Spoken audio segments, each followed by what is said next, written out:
Welcome to our notes and solutions for day 52 of our GCSE 5 a day. Now we start with this question here. And the first thing we need to understand is that this means 3 divided by 4. This is why our division symbol looks like a fraction, because that's what it means, 3 divided by 4. Let's have a look at what 3 divided by 4 is. Now let's just be clear.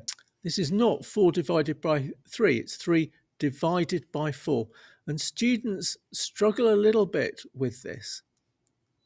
But the way to deal with it is to put in some decimal places and a decimal point here. If we've got up one inside our bus stop, make sure that we've got one above the line too. So we're now going to do our division. How many 4s go into 3? Well, the answer is none. But with a remainder of that 3, how many 4s go into 30?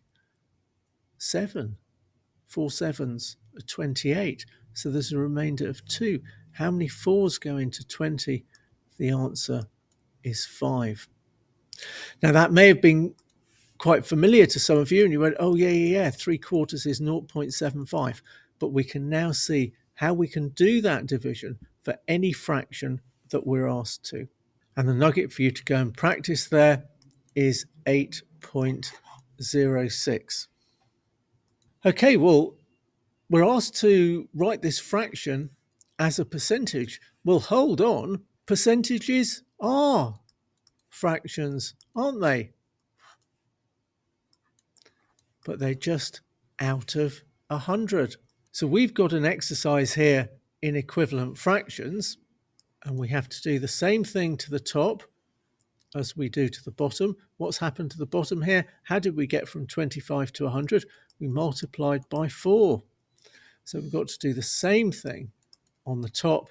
4 12s are 48. So there is our fraction as a fraction out of 100. So our answer is 48%. Nugget to practice there, 8.06. Whenever we're asked to estimate, that should be shouting out to us that we are rounding, but we do our rounding in the question, not rounding our answer. So 2.9, well, let's call that 3, and we're going to multiply not by 401, but by 400. So this is something that we can do in our heads. 3 times 4 is 12, plus these 2 zeros, 1200. So that's our estimate. Nugget to go and practice on for that, 9.12. Estimation's one of your really key skills that you're going to take from your maths into real life. So if you had any problems with that, please go and practice that. Okay, we've got to be quite sure what these index numbers, these indices mean here. Well, this one is a square number, and in this square number, we're multiplying 5 by itself. And in this one here, which is a cubed number, so this is 2 cubed, and we multiply 2 by itself 3 times. So 5 squared, 2 times, 2 cubed, 3 times. And we're asked to add these together. So 5 times 5 is 25.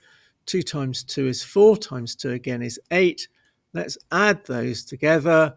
Comes to 33. Nugget to go and practice, 12.01. Okay, when we're solving inequalities, we've got to do the same as we do when we're solving equations and try and retain balance. So whatever we do to the left-hand side, we have to mirror on the right-hand side. And as with an equation, what I'm trying to find is to find 1x on its own. I've got x's on both sides here. So my initial strategy is going to be to take away 5x from both sides. And you'll see why that's turned out to be a good idea. So 9x take away 5x is 4x.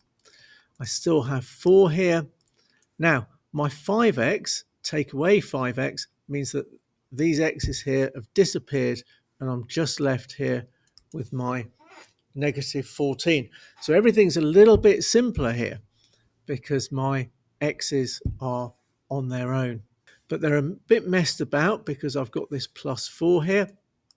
So I'm going to take that away from both sides. So I now have 4x. 4 take away 4 is nothing, so that's disappeared. Negative 14 take away 4. Let's hope your negative number arithmetic is okay. And that's negative 18. If I know what 4 of something is, then I'll find out what one of them is by dividing by 4. So x is less than negative 18 divided by 4. Dividing by 4 is halving twice. Half of 18 is 9. Half of 9 is 4.5. So that's negative 4.5. So x is less than negative 4.5. Your nugget to go and practice there, 25.10. Now that's the end of our notes and solutions for day 52. If you've got any questions, please ask your maths teacher for help.